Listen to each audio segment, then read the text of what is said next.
Buenos días, este es el primer taller de nuestra semana de misiones y bueno, para comenzar queremos dar un poquito de la historia de las misiones.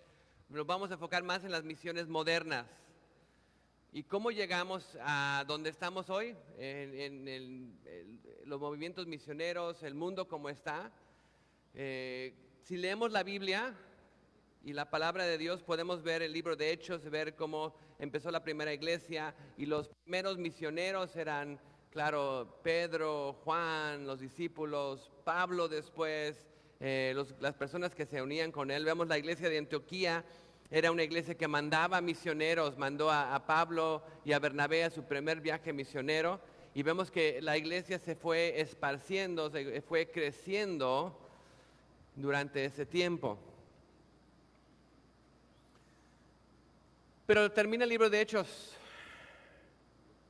Hechos 28, y como que se queda la historia ahí. La historia sigue, la misma iglesia va creciendo, la gente va llevando la palabra, el trabajo que hicieron los apóstoles, los primeros discípulos va creciendo, se va esparciendo. Llega un tiempo que se empiezan a establecer monasterios, básicamente grupos de personas que venían y su trabajo era llevar la palabra de Dios, estar en esa comunidad con el Señor, pero igual llevar la palabra de Dios. Y casi por 1200 años, después que ya se establece la iglesia, por 1200 años, los monasterios, y ese era el enfoque de las misiones y misioneros. ¿Y qué pasó? Cuando los monasterios empezaron a hacer ese punto de misiones, la gente dijo, bueno, ya hay otras personas haciendo las misiones, nosotros pues vamos a seguir nuestra vida, vamos a seguir lo que debemos estar haciendo, vamos a sobrevivir, vamos a cosechar, vamos a hacer y dejar que las personas que están haciendo ese trabajo lo hagan. Llegamos al año 1517, la iglesia está dividida, la iglesia está en problemas, se ha vuelto una iglesia muy política, una iglesia más enfocada en poder que en las cosas del Señor. Y vemos un día que Martín Lutero va y le clava sus 95 tesis en la puerta de Wittenberg y empieza esa reforma. Bueno, empezó mucho antes, pero se empezó a dar los fundamentos, pero lo que estalla esa reforma, esa separación entre la iglesia católica y la iglesia protestante, es Martín Lutero, como que explotó ahí. Y empieza ahí la reforma de 1517 a 1648, básicamente la iglesia está reestructurándose entre católicos y protestantes. Y al terminar una guerra de 30 años, finalmente hay paz. Y ahora tenemos una iglesia católica que sigue con su sistema de monasterios y los monjes llevando la palabra, y fueron muchos que llevaron aquí a México a traer las misiones y todo acá a México. Pero en la iglesia vamos a ver protestante, por casi más de 500 años no hay un trabajo misionero. Y vamos a hablar un poquito más en la noche sobre el por qué. Hay algunos, y vamos a ver unos que empiezan, pero no hay ese movimiento misionero para ir a todas las naciones. Hay muchos que también piensan que, bueno, ya se hizo el trabajo. Fue Pablo, fue Pedro, ellos fueron a todas las naciones. Jesús, cuando hablaba en Mateo 28 de que vayan y hagan discípulos a todas las naciones, pues sus discípulos fueron, hicieron discípulos y pues ya estuvo, ya se acabó. Hubo un joven en la preparatoria como ustedes. Y este joven en la preparatoria se llamaba Ludwig von Zinzendorf. Era ahí del área de Alemania. Y él, cuando era joven, en la prepa, fundó el Orden de la Semilla de Mostaza. Y tenían su club ahí de la semilla de mostaza. Esa pequeña semilla que creció por la fe. Y su enfoque del orden de la semilla de mostaza es que no vivimos para nosotros mismos. Ahora este joven en la prepa decidió, voy a ir y voy a hacer pues lo que mi padre quiere que sea abogado. Y quería empezar a la universidad y ser abogado, pero estuvo en como una presentación de arte, y fue a un museo donde tenían diferentes obras de arte, y en uno de esos estaba viendo una imagen, un cuadro, que el cuadro se llama Ve al hombre, básicamente, Behold the Man es en inglés, y es la imagen de Jesús. Y dice, cuando él vio ese cuadro y vio la cara de Jesús y viéndolo a él, sentía como que Jesús lo estaba viendo hasta su corazón, su alma, como hablamos esta mañana en el devocional. Y cuando vio eso, sentía que Jesús le estaba diciendo, todo esto lo hice por ti. Y la pregunta era, ¿qué vas a hacer por mí? Todo esto, toda la cruz, di mi vida por ti, ahora ¿qué vas a hacer por mí? Eso cambió su vida, cambió su futuro, cambió su camino. Él decidió dejar las leyes y fue y empezó a estudiar la palabra de Dios. Ahora llegó en donde él vivía, era un lugar que se llamaba Herrenhut, ahí en Alemania, y empezaron a llegar refugiados de la guerra entre los protestantes y católicos. Llegaron a llegar un grupo de moravos, esos eran de Bavaria. Habían estado saliendo de una persecución severa, empezaron a llegar unos poquitos, y empezaron a llegar otros, finalmente llegaron más de 300 de ellos, y él les abrió él era un conde, tenía su propiedad, les abrió su propiedad para que establecieran, hicieran sus casas, y ellos empezaron a vivir allá, y como esos cristianos que eran, después de estar ahí, empezaron a ver diferentes problemas teológicos entre ellos, porque era lo que pasaba en esos días. Estaban todos argumentando la teología y qué era la teología y que somos calvinistas, arminianistas, no sé, esos argumentos que hasta hoy en día lo vemos. Y él se dio cuenta que en este grupo, de esta comunidad, si estábamos siempre peleando entre nosotros o entre ellos, iba a causar problemas. Entonces vino y dijo, vamos a hacer algo. Vamos a empezar a orar que Dios haga grandes cosas en esta comunidad. Vamos a reunirnos y vamos a empezar a estudiar la palabra. Vamos a discipularnos. Vamos a buscar estos métodos para crecer en las cosas de Dios y poder conocerlo más. Y en el 26 de agosto de 1727 empezaron y dijeron, firmaron un acuerdo, vamos a empezar a orar. Y empezaron a hacer una oración continua, las 24 horas se dividieron el día para hacer esa oración continua.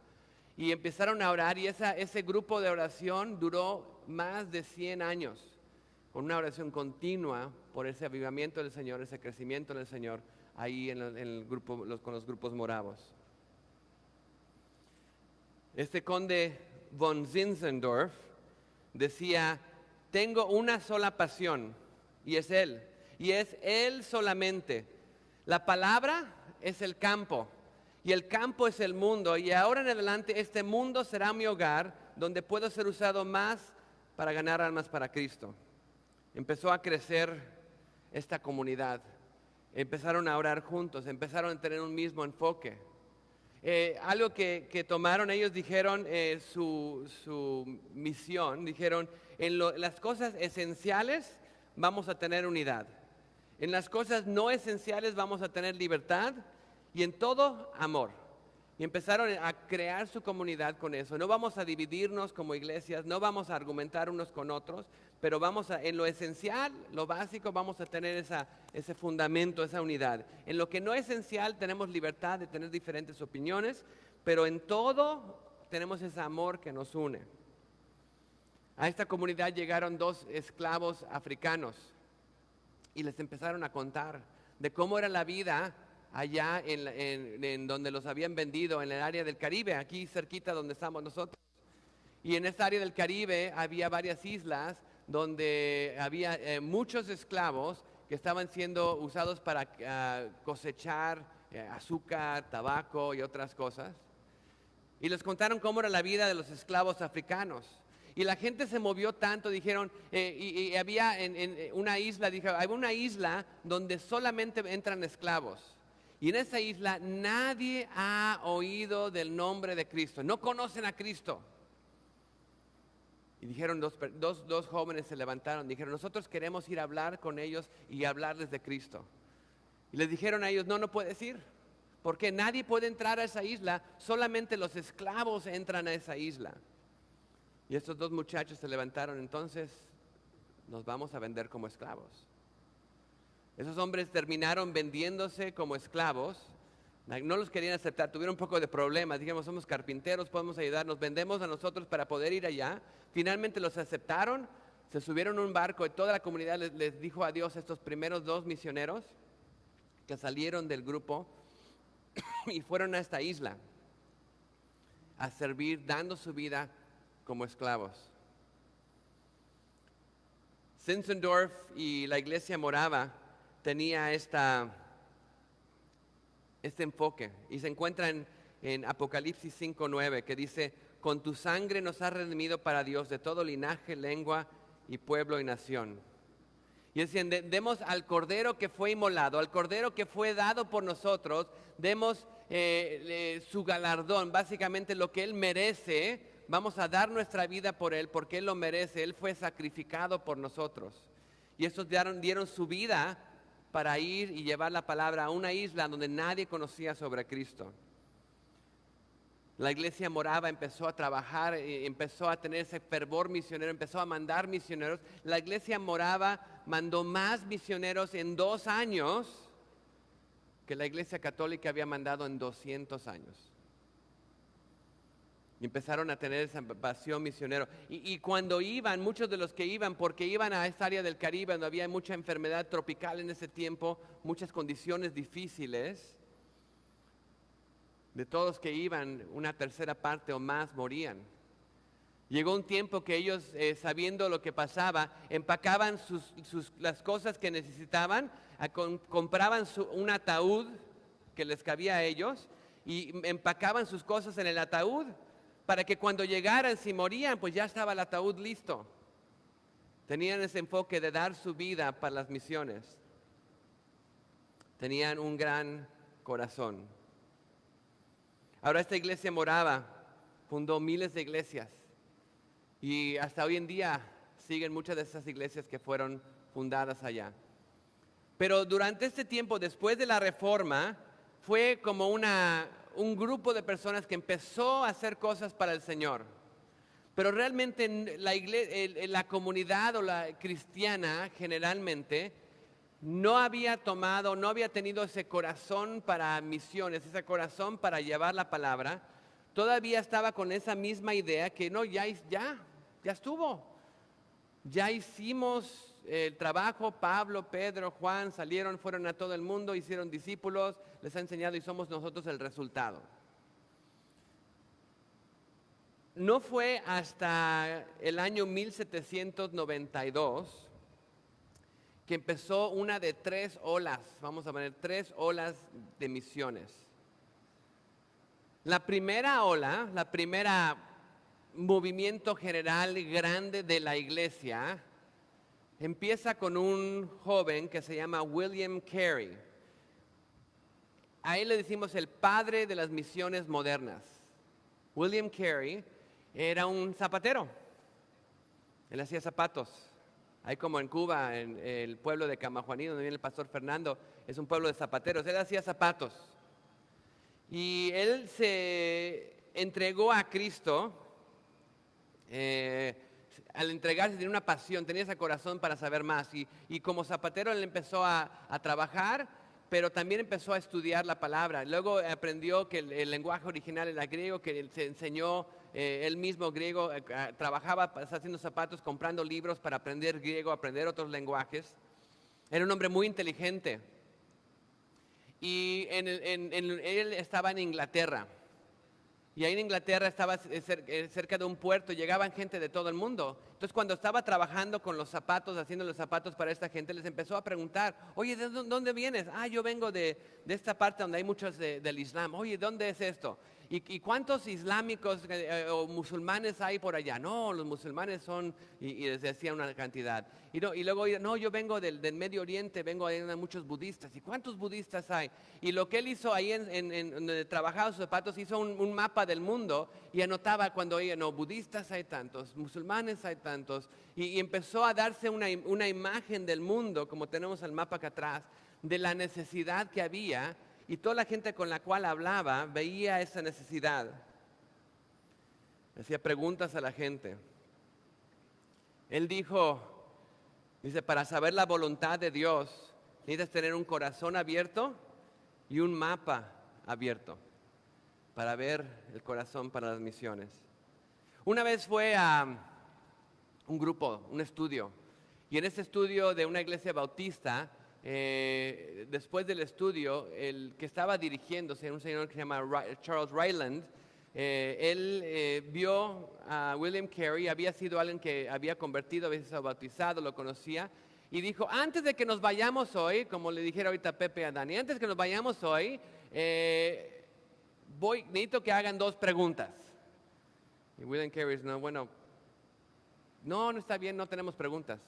No tenemos preguntas. No diga, no nos vamos de aquí hasta que hagan una pregunta. Entonces William Carey se paró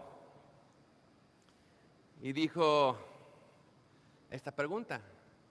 Dijo, el mandamiento en Mateo 28 ¿era para los discípulos o era para la iglesia de Dios hoy? Y eso empezó una discusión dentro de todos los que estaban ahí. Y el que estaba dirigiendo, el señor Ryland, se molestó. Le dijo, joven, siéntate. Y es lo que dijo, joven, siéntate. Si Dios quiere alcanzar a los paganos, lo puede hacer sin tu ayuda o la mía. Y realmente esa era la actitud en ese tiempo. Dios ya hizo el trabajo, ya no hay más que hacer. Y William Carey le molestó porque dijo, si creemos en Mateo 28, está allá, que Dios ya hizo discípulos, eso ya pasó, entonces ¿por qué seguimos bautizando en el nombre del Padre, el Hijo y el Espíritu Santo y enseñando? Si una cosa ya no es válida, ¿por qué la segunda todavía es válida? No tiene sentido que ya se acabó el trabajo. Y dime que ahorita descubrimos América.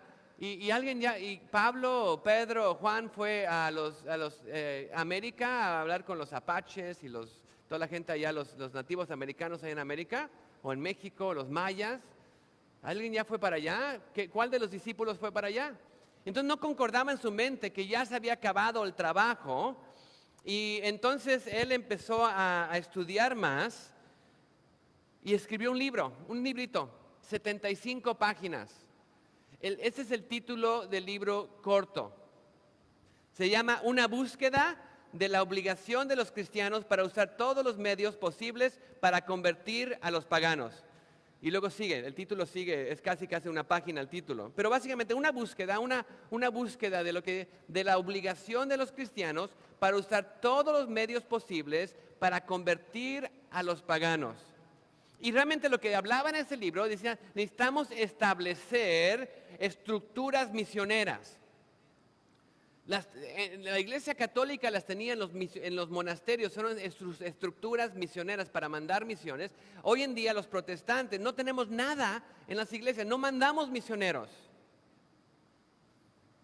Necesitamos establecer estructuras misioneras para poder mandar, levantar misioneros y mandar misioneros. Necesitamos establecer esas estructuras misioneras y necesitamos ir el primer movimiento que vemos, a todas las ciudades principales, las costas de estos países. Entonces, ese primer movimiento, el personaje principal es William Carey. El destino principal es las costas de estos países. William Carey se va a África, a India, y va como misionero a India, a las ciudades de las costas, para empezar a hacer en la guerra, cuando vienes y invades un país, llegas a la costa, se llama el beachhead. Básicamente abres esa brecha para poder entrar y establecer un punto en la costa para poder entrar. Y él decía, nosotros tenemos que tomar estos lugares donde hay el movimiento de personas que vienen con bienes, y vienen las personas que están trayendo la comida o trayendo otros lujos de traders. ¿Cómo sería traders en español? Sería los comerciantes que vienen y van. Esos lugares donde está toda esa concentración, nosotros podemos llegar, establecer bases misioneras para poder impactar a los países que están allá. Entonces él dijo, vamos a llegar a esas bases, estos puntos de entrada de la cultura a estos países para empezar a impactar el país. Entonces él se subió a un barco y empezó a ir hacia la India. Y en el barco, mientras fue a la India, encontró a alguien que hablaba el lenguaje de la India y empezó a enseñarse ese lenguaje. Llegó a la India, ya sabía hablar el lenguaje local, era un hombre sumamente inteligente. El lenguaje ahí es bengali, pero fue muy difícil. Tardó 7 años para tener su primer convertido, su primer persona que se convirtió al cristianismo. 7 años. Cuando llegó allá murió su hijo. Y nadie quería tocarlo porque era impuro, entonces tuvo que cargar a su hijo muerto hacia otro lugar finalmente para poder enterrarlo. Su esposa durante ese tiempo se volvió loca estando allá. Él empezó a traducir la Biblia a bengali y cuando ya estaba casi terminando se quemó la casa donde estaba y se quemó toda la traducción que había hecho y empezó otra vez a trabajar y pudo traducir la palabra a bengali. ¿Qué hizo William Carey? William Carey, por el trabajo que hizo en la India, pudo tener la influencia con el gobierno para parar una práctica que se hacía en la India. Básicamente, cuando moría el esposo, la esposa, ponían al esposo, el cadáver del esposo, lo quemaban y ataban a su esposa viva, la ataban con el esposo y la quemaban viva porque la mujer tenía que irse con su esposo, morir con él. Entonces a las viudas básicamente las quemaban con sus esposos, era una tradición. Entonces la influencia de la iglesia, de los misioneros allá, pudo parar y suspender esa práctica en la India. Al mismo tiempo, otra cosa que hacían en la India, los niños muchas veces para hacer como tipo sacrificios de los dioses, tiraban a sus bebés al río Ganges, que es el río, no sé si han visto muchas veces en la India que la gente se pinta y entra al río y es el río como que hay una adoración hacia es un lugar sagrado. Tiraban sus hijos al río para dar a Dios y pudo igual parar esa práctica allá en la India. Estableció el sistema de correos de la India. En sí hay una estampa que habla de William Carey, una estampa que hicieron conmemorativa sobre él estando allá en la India, porque estableció el sistema de correos en la India. Aprendió 3 lenguajes y pudo traducir la Biblia a 3 diferentes lenguajes de la India y 40 diferentes dialectos, las partes de los dialectos. Estuvo 41 años en India. William Carey tenía un dicho que era para su vida. Y si vas a la iglesia de William Carey, lo dice atrás en la iglesia, William Carey decía, espera grandes cosas de Dios y haz grandes cosas para Dios. Y vemos que él no solamente llevó a India y empezó un trabajo ahí, pero motivó, como que movió a la iglesia a empezar a formar estos sistemas para mandar misioneros, empezar a formar sociedades misioneras para llevar la palabra. Y vemos una primer ola de misiones que sale a través de William Carey, motivándolos y alentándolos a las costas de los diferentes países a través del mundo.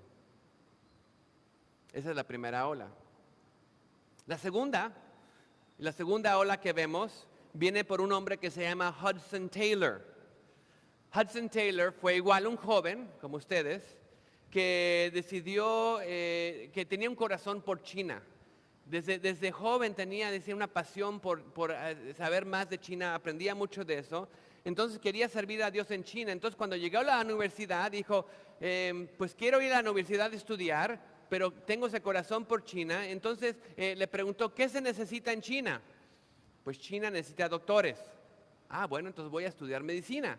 Entonces él empezó a estudiar medicina con el enfoque de ir a China y ser un médico allá en China. Llegó, tiene una historia allá de él, que cuando estaba en las clases de medicina, en ese tiempo no era como hoy en día que tenían y usaban guantes y toda esa preparación para cuidarse.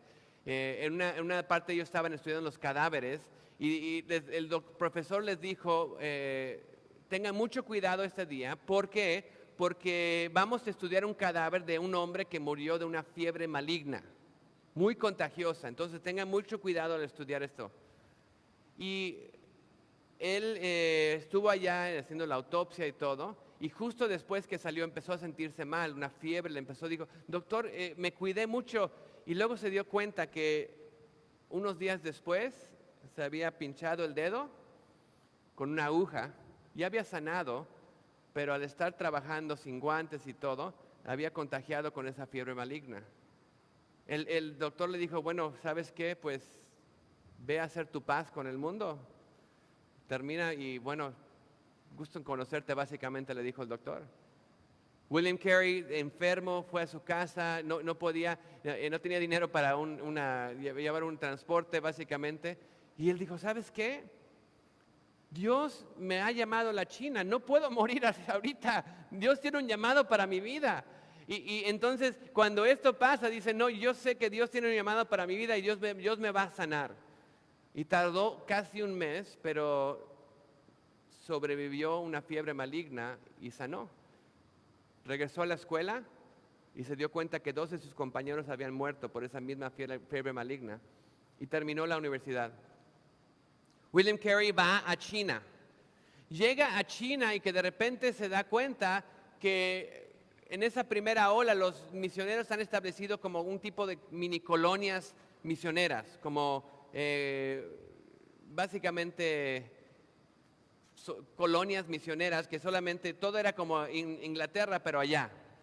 Y llega allá y dice, yo no pensé que esto eran las misiones, yo pensé que íbamos a conocer a los chinos, que íbamos a vestirnos como ellos, íbamos a hablar su lengua, en vez de que quisiéramos que los chinos se hagan como los ingleses, nosotros íbamos a hacer como los chinos para que llevar la palabra a ellos.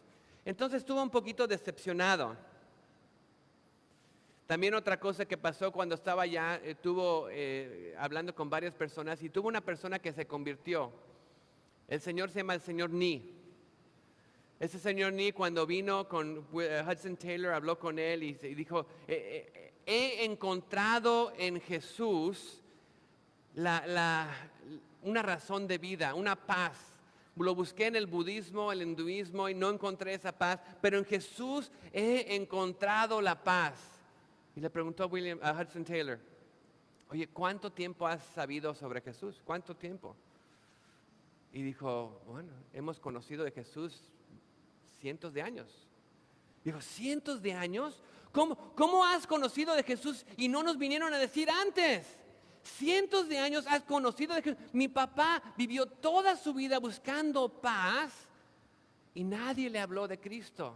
Nadie le habló de Jesús y murió.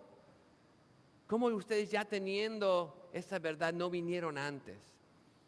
Y Hudson Taylor se quedó con eso. Realmente lo que él veía alrededor de él en esas colonias misioneras no sentía que era la manera de que debía hacer esto de misiones. Entonces él en ese tiempo regresó a casa y estaba como un poco melancólico. No sé que Dios me llamó a China, pero lo que estoy viendo en China no es lo que siento que debe estar allá. Y teniendo un tiempo como que de descanso y también lo que dijo el señor Ni le llamó mucho la atención. ¿Por qué no estamos yendo al pueblo, a la gente que está allá? Empezó a orar pensando en los millones en China que habían muerto sin Jesús, sin esperanza. Y dijo, ¿sabes qué? Necesito regresar e ir al interior de China. En ese tiempo él escribió, Dios te pido por 24 misioneros que vayan conmigo y regresen para ir al interior de China, 2 por cada provincia de China. Y oró y un poquito de tiempo después Dios le proveyó 24 misioneros que regresaron con él. Y él decidió hacer las cosas, ahora regresando a China, hacer las cosas diferentes. Dice, ya no vamos a ir a formar nuestras colonias inglesas o americanas. Vamos a regresar y vamos a vestirnos como los chinos. Vamos a hablar su lenguaje, vamos a comer su comida, vamos a tener su cultura, vamos a entrar al interior. Y esa es la segunda ola. La segunda ola es al interior de los países. Primera ola, William Carey a las costas.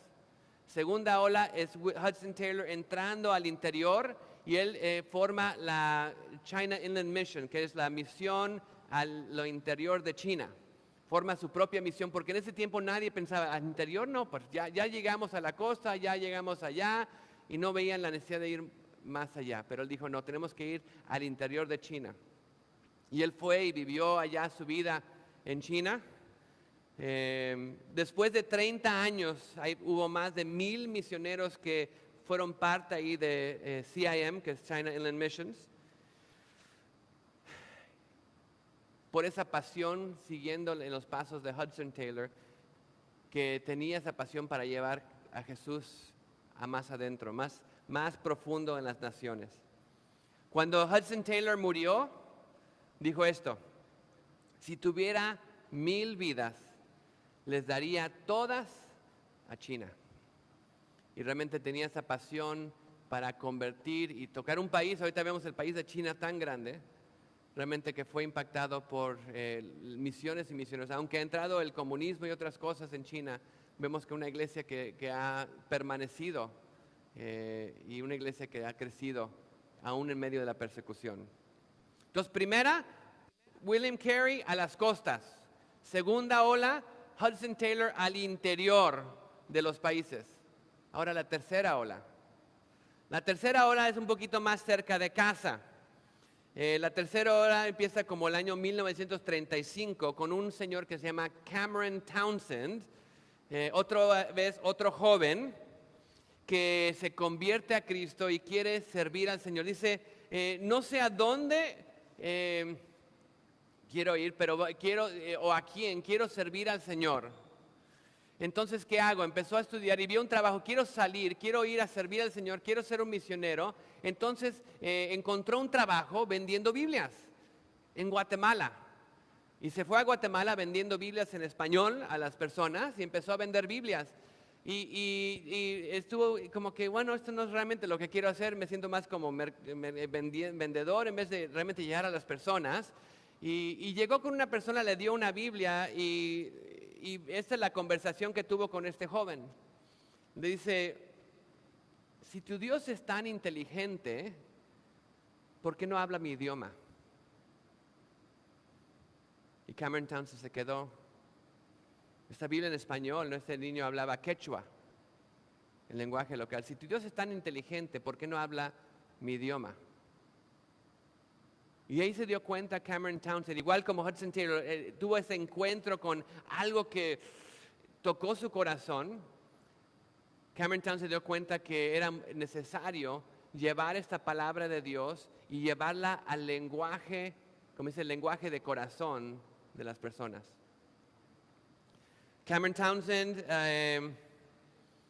va y busca, oye, ¿pueden traducir la palabra a quechua? Ay, no, es muy difícil. No, tenemos que mandar misiones. ¿Pueden traducir la palabra quechua? Nadie quería hacerlo. Entonces Cameron Townsend dijo, nadie lo quiere hacer, bueno, yo lo hago. Y empezó a trabajar, empezó de muchas maneras a inventar cómo hacerlo, porque es un lenguaje difícil, no es un lenguaje fácil. Y 13 años después, entregó el Nuevo Testamento en quechua para llevar. En todo este proceso, Cameron Townsend empieza porque nadie lo quería hacer, empieza una misión llamada Wycliffe, Bible Translators, traductores de la Biblia, Y la misión de Wycliffe hoy en día, su enfoque es traducir la palabra de Dios a todos los lenguajes del mundo. Tuvimos la bendición de poder ir a la oficina de Wycliffe en Orlando, que está de Estados Unidos, y tienen un museo de la Biblia. Y tienen ahí, entrando al museo, tienen un contenedor con pelotitas. Dicen, estos son los lenguajes que faltan todavía de traducción. Y son como, creo que 2000 y algo. ¿Recuerdas, Pepe, cuando fuimos allá en viaje? No, Sammy sí recuerda. Y luego fuimos y vimos cómo se traduce la palabra en diferentes lenguajes. Vimos nuestro nombre en cómo se escribían. Es algo muy interesante allá de Cameron Townsend. Pero su trabajo es traducción de la palabra al lenguaje. Porque dice, el mejor evangelista es la Biblia en el lenguaje de la persona. El mejor evangelista es la Biblia, la palabra de Dios en el lenguaje de corazón de esa cultura, de esas personas. Entonces empieza Wycliffe Bible Translators. Trabajaron mucho en esa parte de cómo traducir las palabras, no solamente escrita, porque mucha gente no podía escribir, ahora también oral. Tenemos unos misioneros amigos que trabajaban con Wycliffe y lo que ellos hacían, ayudaron a traducir, pero también a grabar la Biblia en el lenguaje local para que auditivamente la gente podía escuchar la palabra en su lenguaje cuando no podían leer. Entonces, no solamente la Biblia visualmente, pero también auditivamente, llevando la palabra a ellos. Cameron Townsend, después de 50 años en Wycliffe, ya tenía 72 años. Le dijeron, ¿sabes qué? En la Unión Soviética, esa es la antigua Unión Soviética, hay lenguajes allá que no tienen la palabra de Dios, diferentes dialectos y lenguajes en la Unión Soviética. A los 72 años aplica para una visa para la Unión Soviética. Se la niegan. Dicen, hazla en otro año. Le escribe una carta. Tengo 72 años. Ya estoy en el punto de mi vida que no sé si voy a llegar a otro año. Quiero ir ahorita. Manda la carta y le aprueban la visa. Y a los 72 años va a la Unión Soviética para empezar a traducir la Biblia en los dialectos y lenguajes que no tienen la palabra. Un hombre de mucha pasión.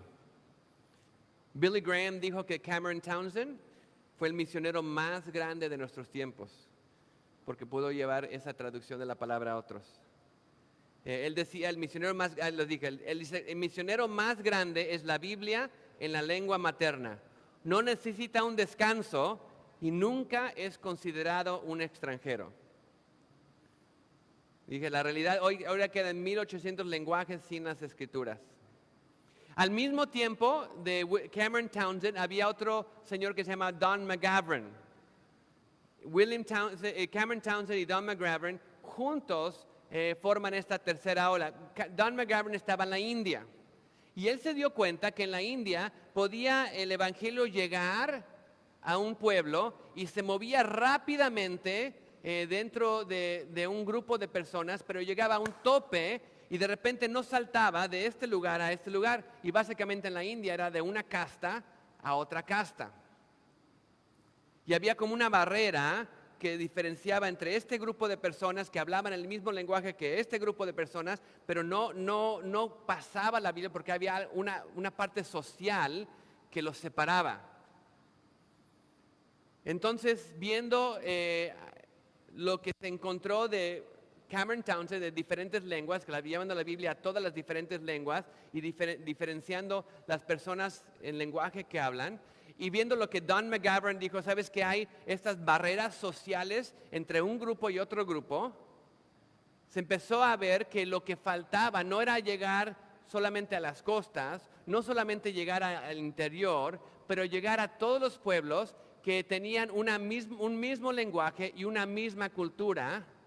Y vemos esas, vamos a ver, etnias o esos grupos de personas, en inglés es people groups, grupos de personas con un mismo lenguaje, con una misma cultura, donde la palabra se puede mover sin barreras. Entonces la tercera ola no era a la costa, al interior. La tercera ola es llegar a todos los pueblos no alcanzados. En sí, lo que vemos acá y tenemos en la pared, tenemos, vamos a ver,